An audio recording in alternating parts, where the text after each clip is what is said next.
What is Heroes of Might and Magic? Now, I've heard about this game so many times, but I've never ever played it. And I've got with me Adam and Tim. Hi, guys. You okay? Yeah, I'm kind of right. And you, Adam? I'm fine. I'm fine. Good. Adam and Tim have both played Heroes of Might and Magic, and they tell me it's brilliant. But I'm not sold, and they're going to convince me. We're going to do more than that. Not only are we going to convince you that it's a brilliant game and should absolutely play it, but we're also going to talk about the next latest in the series, which is Heroes of Might and Magic Olden Era, which is set to come out this year. Well, let's begin then. Let's start by you telling me, what is Heroes of Might and Magic? I've never played the game, so how would you describe it? It's a national sport of Poland, I do believe at this point. It is. Yes, so this is like 30-year-old series about basically set in this magical world that's fantasy, high fantasy world.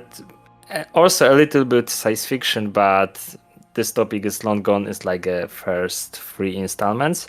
Basically, you as a player is controlling a nation or a faction. You're building units in castle, and then you're controlling the heroes. Each hero in kind of RPG matter develop itself, and each hero contains an army, and basically you bash one army onto another, and then you conquer another castle and you win. This is like the quickest explanation I can give. Okay, so what you've done now is you've told me it's a high fantasy science fiction RPG. Yeah. Tim, just make some sense of that, please. Okay, so it's Total War, but the battles are turn-based. Right. And there's magic. Okay. And it was science fiction, but it's not anymore. I'm not even sure why you mentioned the science fiction. It's just confusing at this point. It's fantasy. No, the cool thing about it is that you have hero level progression, you gather artifacts, and it's very exploratory. So you have this magical world that you explore with your hero and you level up. So it has like a lot of RPG elements in it as well. You learn new spells, really powerful ones as well, and you keep hoarding units and creatures until you get like really big number, and then you use really big number to go up, and that feels good. The huge chunk of it is randomized, so each time you enter the map, the items on it are randomly placed. To be honest, it was kind of a thing like 20 years ago, and I don't know, 10 years ago we as gamers discovered it again, like the whole gameplay being randomized, and it's happened a lot in Heroes of Might and Magic. So basically, like items were randomized, monsters on the map were randomized, the placement of some fields were randomized, so like each time you played the same map, it could be a little bit different. So where does it fit in the strategy genre then? I mean, you've mentioned RPGs and yeah, it's quite a unique blend of quite a few different things because it does have RPG elements. It is fully turn based, so you can be very chill and relaxed about it and think for a while about your turn. It's very exploratory, like I said. So you get like, oh, I found this new little thing, or oh, I'm going over here. What's over here? And then you have this one more turn to figure out, like, to discover more things. Every turn you're like, oh, I want to see what's over here. Oh, I want to get new spells. Oh, I want to level up my hero. This is the feeling that you get. But then the strategic aspect of it is very much present in the combat. Most of your time you're fighting creatures and trying to make sure you lose as few units as possible. And then when you play against players, it's more of like a big showdown. Or like if you play multiplayer, or if you play against the AI and you fight the big AI army, it becomes like the huge showdown. You've built up your army for like a really long time, and you gathered all the spells and the magical items that you've combined together to create an extra cool magical item. And then the big showdown starts, and you cast these super powerful spells, and you have to really be careful about your unit placements to avoid area of effect damage and things like that. So yeah, that's the game.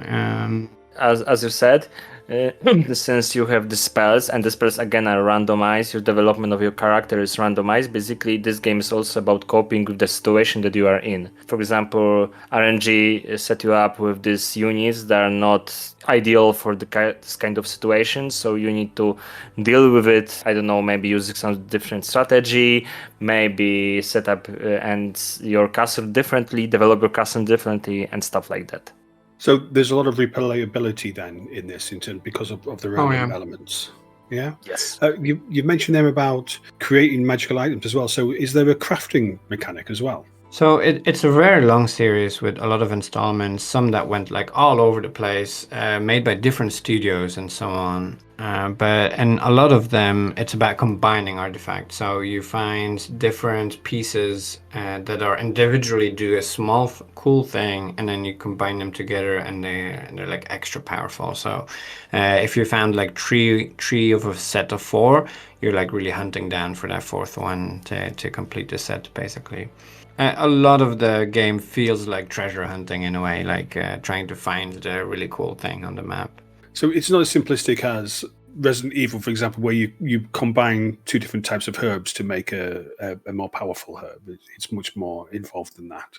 A little bit, not too much more, but a little bit. Yeah, I would say there's a really big differences between the different hero installments. I think that the big classic one is Heroes of Might and Magic 3.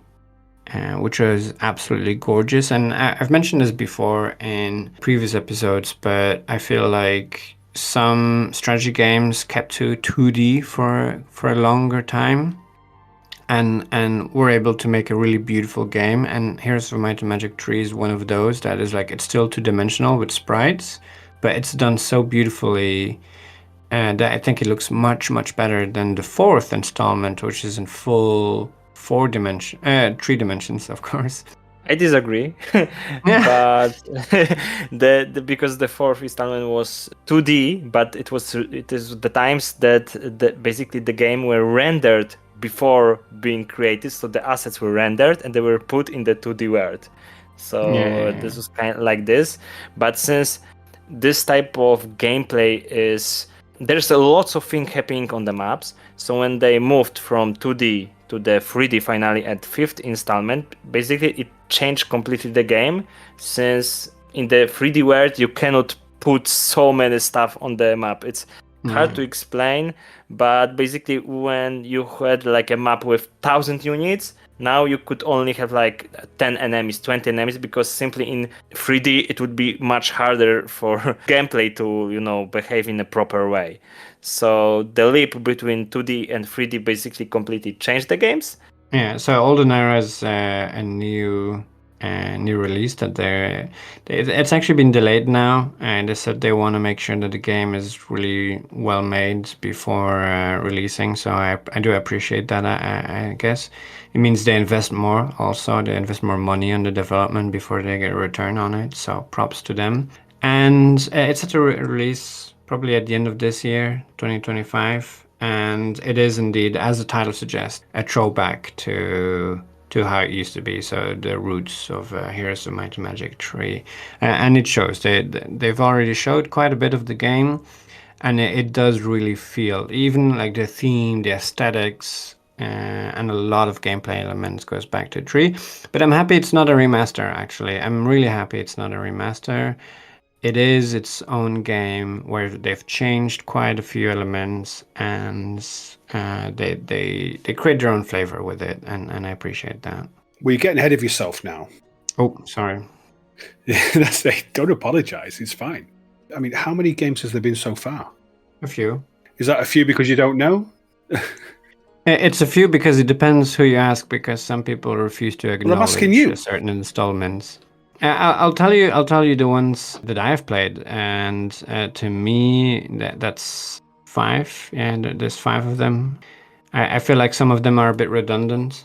Basically, at this point, to be honest, they're like 7 plus 3 mobile plus on phones, plus there are four installments created by Russians that they were like official one but licensed. Oh, and interesting fact, in a 6th installment there was built-in Skype. And I'm not joking. There was an icon you could turn on Skype. So, of all of them, Tim, which is your favorite? 3 by far. I still play it to this day, and there's also tons of really cool maps that were made that turn again like in a lot of other really cool maps. They turn the game into a new game through all sorts of like map editor mechanics and so on. And instead of this randomness that you get where you're playing against a randomized map, it's like a set map, but it's a totally new game, and there's some, you can find online some really cool maps for that. And I played that again multiplayer with my friend. We played the two of us against the big bad guy and custom made scenarios. So that's a lot of fun. But I think almost every installment, not every, but almost every installment has something cool and unique to it that sometimes I wish could be combined together in the ultimate Heroes of Might and Magic experience. Do you agree with number 3, Adam? I have to agree because this is the best installment, but I liked, for example, 4th.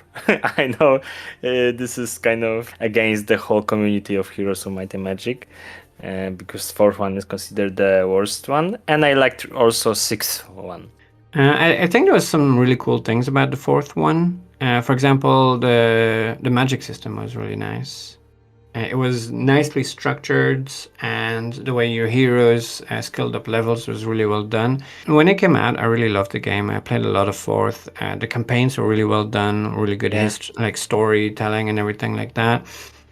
I tried to play it again, and I showed my friend this game. I was like, oh, the 4th is actually pretty cool. Let's play it. And I opened the game, I looked at it, and I felt embarrassed that I had suggested playing this because, like, oh shit, this is bad. This did not age well. I'm so sorry that I said we should play this. Let's do something else instead. So you went back to 3 instead? Yeah. The graphics aged horribly, to be honest. But this is one of the games that had this interesting ideas. For example, in the 4th installment, when you play the campaign, basically you like during the gameplay, there were like books of text that you read. Like there was campaign, and there were like, I don't know, 10 pages of text, like dialogues speaking to each other. Basically, you were reading a book, and then you went back to playing the game, and then again the 10 pages of text opened up. You had the dialogues, you could read about the lore, and then again you played again. This was kind of interesting idea.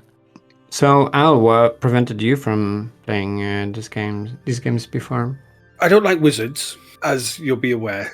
It's Heroes of Might and Magic, so you can play Heroes of Might and like dunk on all those nerds. When did the first game come out? I mean, you said 30 years ago, so it's come out around the golden age of strategy games that we talked about a couple of episodes ago, and we were so spoilt for choice, I think, and I fell into real-time strategy with Red Alert, with Dark Reign, with Total Annihilation.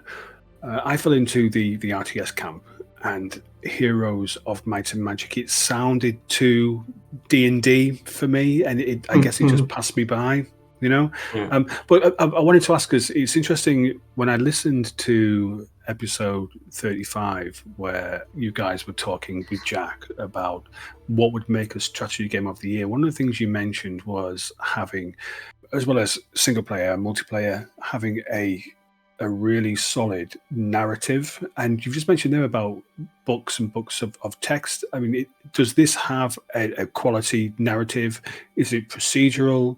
Do you design your own narrative as you play, or is it kind of set? It depends a bit on the installment. Well, let's go with number 3. So basically in number 3, and also kind of all the other installments, the game could be split into 2 sections. One of them is campaign, and another one is scenarios.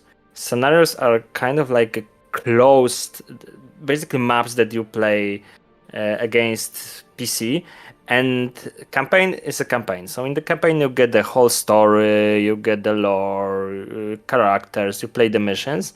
And in scenarios, this is interesting, these are the skirmish maps, but each of these maps, most of the time, has its own lore and plot. So there are maps that you start the game and you still, again, read the plot. You get, for example, you should save a princess and stuff like that.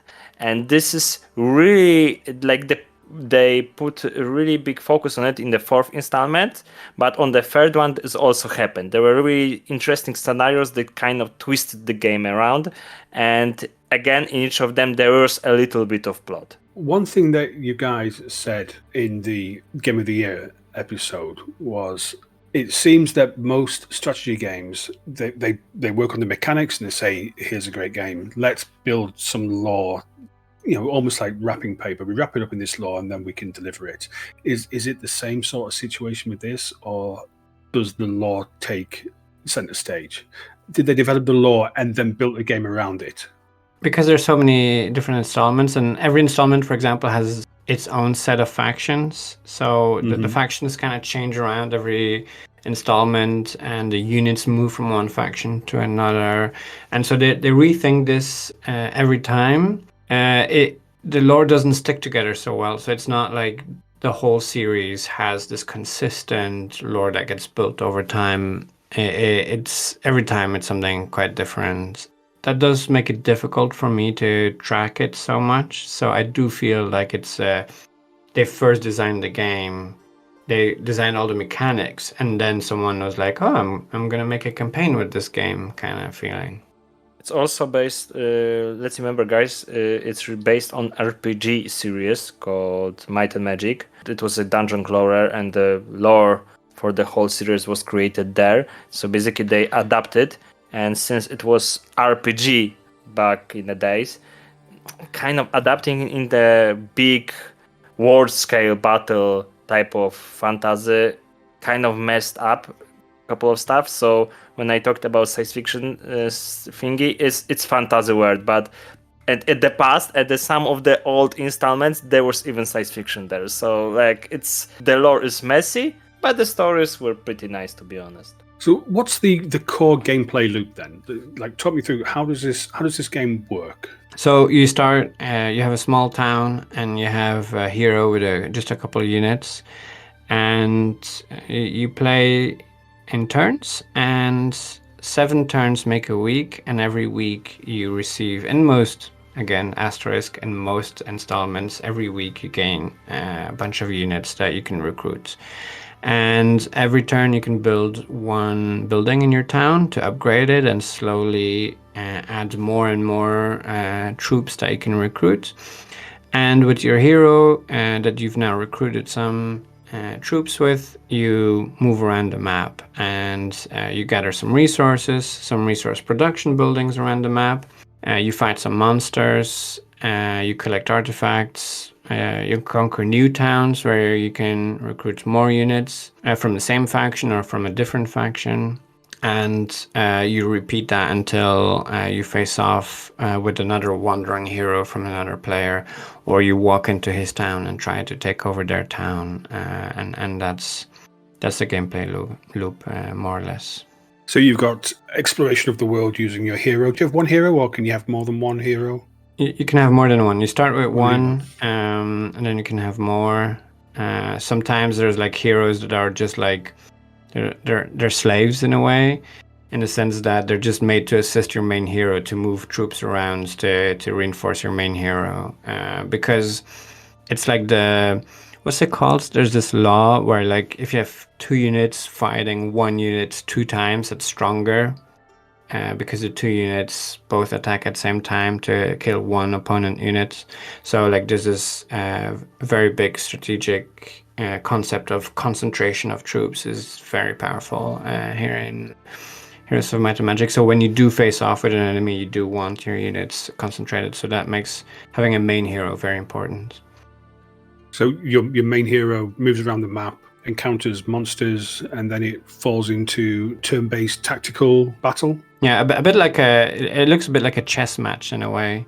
You have this grid layout, and your units move one at a time, and they get turns trying to attack the opposing units, and then you can cast magic in between that. So just how deep do the tactics run in that particular mode? I would say on one side it's really simple. Basically, except for the spells, the only thing you can do is move and attack, and maybe in later installments use the ability. But that's all. But on the other hand, if you imagine that there are, 9 castles, 9 castles has like 10 units in each of them. There's also units that are not inside the castle, so there's like 150 units, and each of them has special ability. The counter, like for example, one unit is good on other units. On one unit does something except for attack during attack phase. So like this is really easy to learn, but really deep, profound system that's kind of hard to master. So how different is it to other turn-based games of I would say the same style, but if you think of a fantasy turn-based game, how different or similar is it to others? What would you compare it to? I have a good comparison. There's a game called Age of Wonders that's pretty big right now. So Age of Wonders back in the day was the basically similar game based on a Heroes style of game. And these two games in like principles are really similar. They have different focuses in terms of which part of game is most important. But in terms of gameplay, if you like look straight at the pure mechanics, they're really similar. Do you agree, Tim? Yeah, there's another game that actually came out recently before they announced Olden Era, Songs of Conquest, and which was also like a clone of Heroes of Might and Magic, and they also aimed for that same style of Heroes of Might and Magic 3. And I actually played that quite a bit, and I was really excited for it because it felt like they tried to capture the spirit a lot, and then brought some really cool ideas to the table, such as, for example, instead of having mana points that you spend, each unit that you had on the map would give mana of different kinds to your hero, and the units felt really well designed, and the faction had a really good theme with the unit composition and so on. There's like a lot of really good elements. They have really good quality of life improvements that made the game really good. I do feel a little bit disappointed with it still. It lacked a little bit substance. Yeah, there were not that many factions, not that many units per faction, not that many items, not so much reason to explore out on the map. So it does feel unfortunate because I feel like they did a lot right, and just they didn't have enough to really be a replacement for Heroes of Might and Magic, even though I hope that they taught a lot to the makers of Olden Era to maybe implement some of these changes. Yeah, so basically I played this game too, and for me it lacked this kind of soul of Heroes of Might and Magic. It was really good game, and I hope they will make a second part, so to fix all the issues, the first one. But also, this is interesting because this game that you told us, the Song of Conquest, it's not bad, but simply it lacks this magical thingy.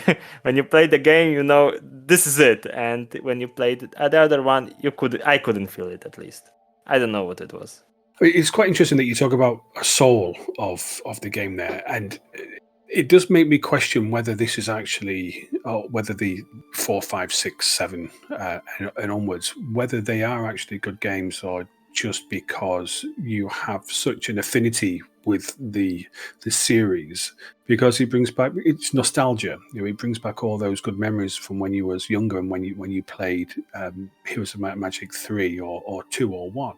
Has the series kept up? Is it still a great series, or have you just put on your rose-tinted glasses and you think, well, this is, I always love these games, and therefore I'm going to love this one regardless of whether it's any good or not?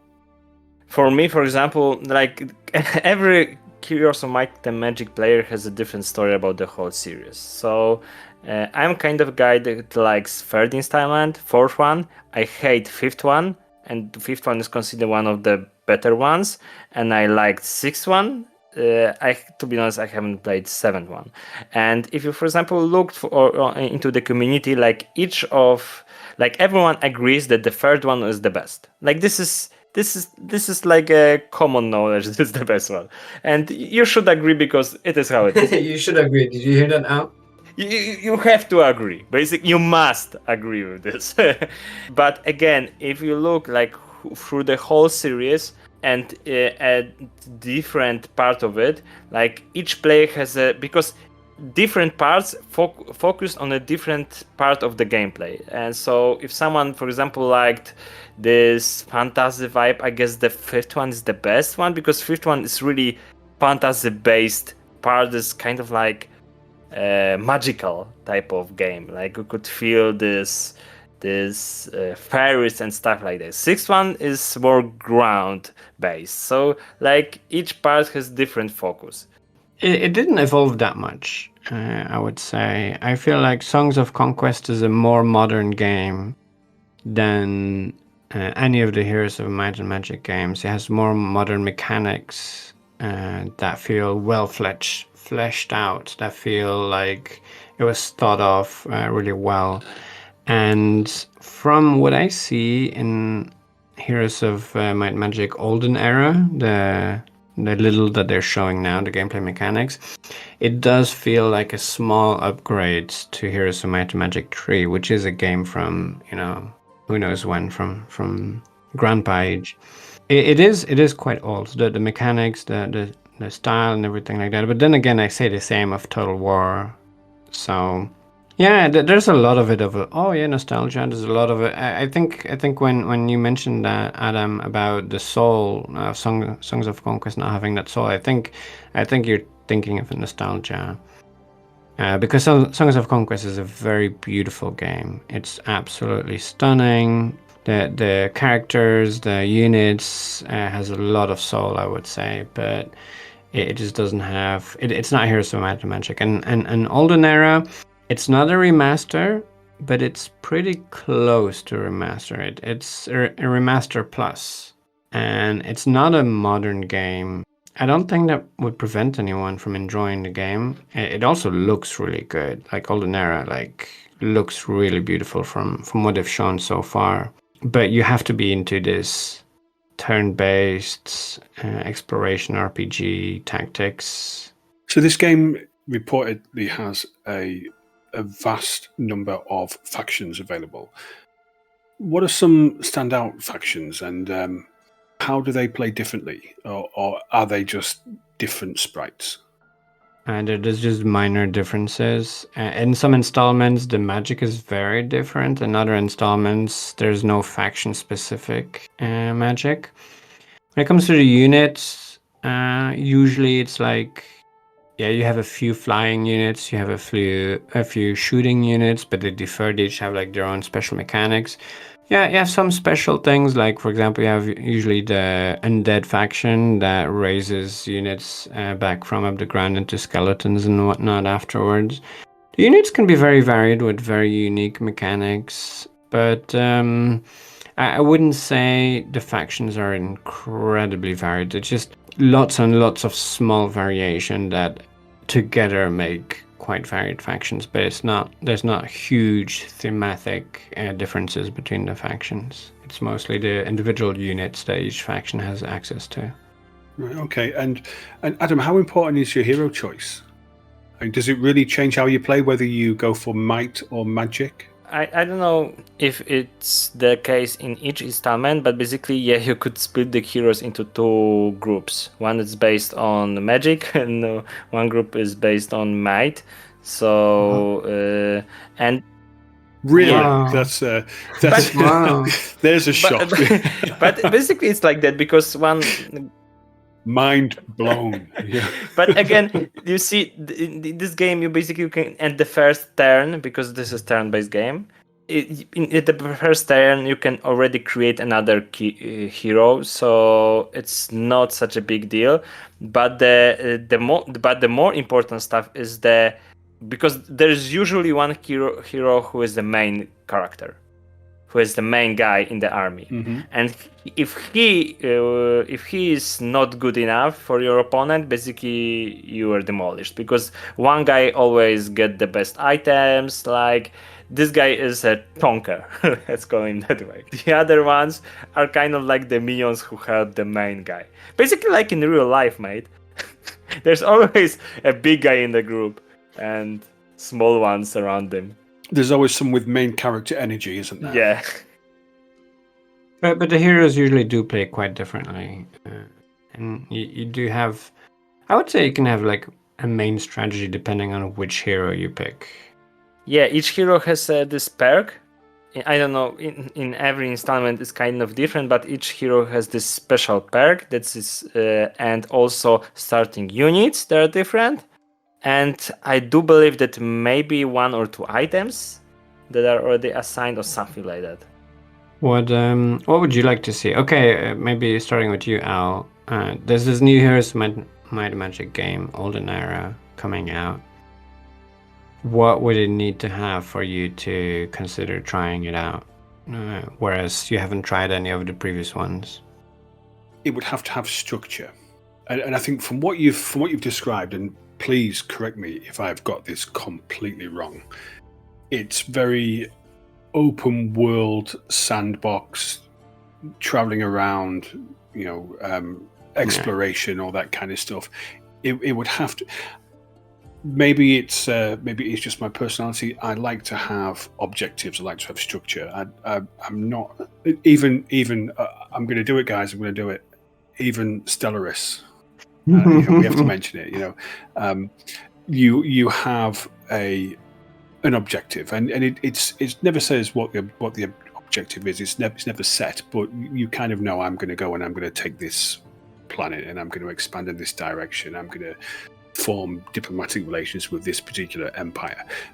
I would need to have that kind of structure so that my concern is that I open the game and I don't know what I'm doing because I'm not being pointed in the right direction or in any direction. And I appreciate that freedom is really popular or appealing to people, but to me, I need a little bit more focus. Yeah, that's not that. That's not for you. Okay, well, there we go. End of episode. What about you, Adam? I don't know how much you've already looked at the information coming out for Olden Era, but what are some things that you would like to see in the game? Yeah, so I agree with you wholeheartedly that it looks like the remake of the third installment, and in my opinion, it like the third game, the one considered the best one, also had issues, and I hope this one has these issues fixed. So, for example, campaign for the third part was really repetitive because scenarios were really interesting, but the campaign was mostly get a big army, kill enemy. They changed in the fourth part, fifth part, and so on, but the third part has really bad campaign. So I hope that campaign will have really good plot, that missions have diverse structure, and will be really interesting to play. Except for scenarios. I know that most of people play scenarios in this type of game, but I play campaign, and I hopefully will see something interesting in there. And you, Tim?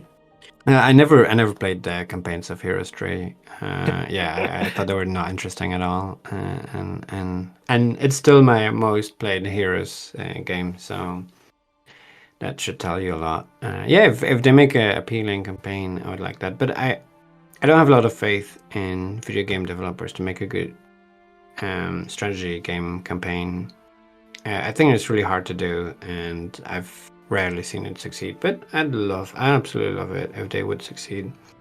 Who's making Olden Era, and what are their credentials? Unfrozen Studio. Unfrozen. And do they have experience? Have they been involved in any of the previous games? I don't know them. I don't know the other game that they've made. I see they've made one other game. I didn't play that. But for me, for what they're showing so far about the game, it looks pretty good. Like it looks like it looks like they know what people want, and they listen to feedback as well. They're very open communication about what they're making, and then there's quite a few things that the community has been quite vocal about, and then they made adjustments and so on. So far so good. I mean, I want to wait until it releases to really, have a full verdict on it. But so far so good. Well, isn't there a major risk in giving something which everybody or so many people love this series? Isn't there just a huge risk in giving this to someone who is relatively unknown to say, make the next installment? I mean, they've let just about anyone and everyone touch Heroes of Might and Magic 3. So many people have touched it. It should get tested, if you know what I mean. It's the slut of strategy games. Everyone's had a go. And at this point, it's also like for the mother company who owns the rights to the series. I mean, Ubisoft. This is really dark spot in the history of this company. So basically, they are letting some different companies handle their franchises. Like we could see that at Settlers, and again here we could see this at Heroes of Might and Magic. And in the case of Settlers, the game was messed up, and hopefully here they made a good choice on choosing the company. Yeah, it's so sad about Settlers because I actually really like that franchise. I would have really liked to see that get into something really cool. Basically, this was the only bad game in the series, in my opinion, the last one. But no, there's a few. I have a few wish lists, I guess, for Heroes of Might and Magic, Olden Era. I don't see it happening. I'll be honest with you. The direction it's taking, but I would have liked to see a magic system that felt a little bit new, a little bit creative. Maybe combining spells to make a new spell or something like that. They seem to have taken a very traditional approach to it, which is okay. The spells do look interesting. I think there were tons of spells in Heroes 3 that were completely useless or very overpowered, and here they seem to be doing a pretty good job of finding a way to make almost all the spells relevant and none not too overpowered. So balance-wise, it seems from what I've seen, pretty good. It's just I'd have liked something a little bit more creative, and I think that's something that I would say again with a lot of the other mechanics. It seems a bit too safe for comfort, for me personally. But I mean, better this than butchering it. Al, you haven't asked about multiplayer, and this is interesting subject of this game. I don't play multiplayer games, that's why. No, but what I mean is that Heroes of Might and Magic series is known for if you're playing multiplayer, it takes so long in order to finish one game, and loads of people play multiplayer games. In my opinion, and then back to the subject, what I wish for Olden Era is not to focus so much on multiplayer. Because if they do... Hey. No. Hey. But listen to what I want to say. Is that the issue is that if they focus... because, for example, third installment, which there are still championship played in this game, if you balance everything perfectly, you lose this kind of magic of RNG. You lose this kind of thing that basically you are in a shitty situation, you need to cope with it. Because the game is balanced out really, really well. Basically, the people will play the only one tactic and it will play out itself. So what I wish is that they would leave a little bit of unbalanced stuff. So basically, we could see interesting stuff happening, and you could, I don't know, break the game yourself when you're playing single player. Well, if you leave unbalanced things in there, do you not just end up with a meta then, don't you? There's a, because unbalance isn't just things which are nerfed; it's things which are buffed as well. So you get a situation where people only use one faction, only use one hero, only use 3 spells. Is that what you want? I agree, but on the other hand, the third installment is not balanced at all. There's a couple of spells that are better than the other ones, and all the other doesn't matter. But you see, it seems like a multiplayer game, but really most of the people I know who played Heroes 3 played it single player. They simply played scenario after scenario after scenario. I guess, Tim, you also played most of the games single in this game. So you see, you can try different tactics and so on. And I do believe that if the game is balanced really, really well, you kind of lose it. You lose this enjoyment of playing it single player. That's what I do believe. Okay, so if I'm going to prepare myself for Olden Era, what's the best way to become immersed in the Heroes of Might and Magic situation? What should I play? You play some Heroes of Might and Magic 3. Okay, well, funny enough, I have Heroes of Might and Magic 3. I bought it on Good Old Games for about 1 double cheeseburger. I just haven't installed it yet. But so you recommend that I start with number 3? Yes, and you installed HD mod for it, so it doesn't look like shit. Okay. Yeah, you mess around and you see if it's your cup of tea or not. Is that it?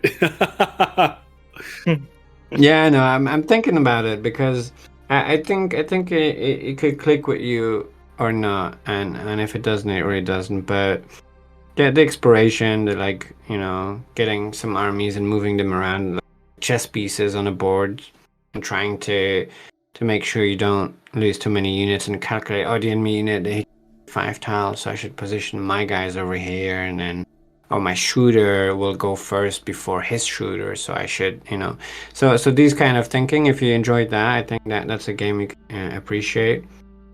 Adam, what's your personal connection then to Heroes of Might and Magic? You said it's the national sport of Poland, and you are shit at football, so I understand. Fighting words. I know that you have a bad day and you want to insult me, but still, since this game is like it should be included in our national anthem, but to be honest, like until this day, there are championship of people playing these games. For me, basically, this is one of the first this kind of profound game in my life that to the point that I was beginning to read when this game came out. Right. I was like 7, I believe, so I started to read. So for me, it has this big connection to my childhood. Mm-hmm. But I played this game even recently. I'm kind of a little bit bored with the third part, so I wish the Olden Era changed like enough stuff for me to get interested into the series again. Tim? Yeah, I hope they have a really good scenario editor as well, because that's how I've been enjoying it. Like, I played it a lot when I was smaller, and then lately I've only been playing the scenario editor, especially with a friend. Like, the two of us, we play together. And then it's this whole new game within the game, like I mentioned. So I hope there's a lot of room for that. It's a very fun bonding experience, I feel like, because it can be very chill, the game. You're just sitting and like you're doing turns, so there's no time pressure, and you're very laid back and relaxed, and you go explore and you get your hero leveled up, and like, oh yeah, I found a nice artifact, and so something very fun to do with 2 people, I think, to play on the same team against the big bad boss, and hang out basically the 2 of you and have a chat while you're playing, and like, oh, what did you get? And like, oh, how's your town doing? That I have found so much enjoyment with that, which is a big contrast to how I usually engage with strategy games. So, okay, well, you'll be pleased to know that neither of you has convinced me to give much time to Heroes of Might and Magic. So I'm going to say to our listeners, if you think that I should give this game a try, then come and tell us. You'll find all the ways to get in touch with the Critical Moves team on criticalmovespodcast.com. Come and join the Discord. Come and tell us if you like Heroes of Might and Magic or if you think it's a pile of pants. We're interested to hear what you have to say. So, gentlemen, thanks very much for your attempt. You failed. But it's always nice listening. It's always nice listening to people who are passionate about things, and it's clear that you are. And, I really do appreciate that. So thanks very much. Yeah, we're not strategic enough about it to convince him, were we? You should have sat down and worked on a game plan before you came. This has been rather than a 2-pronged attack. This has been you've come in one at a time. There's been no coordination, no teamwork, and quite frankly, I expected better from you.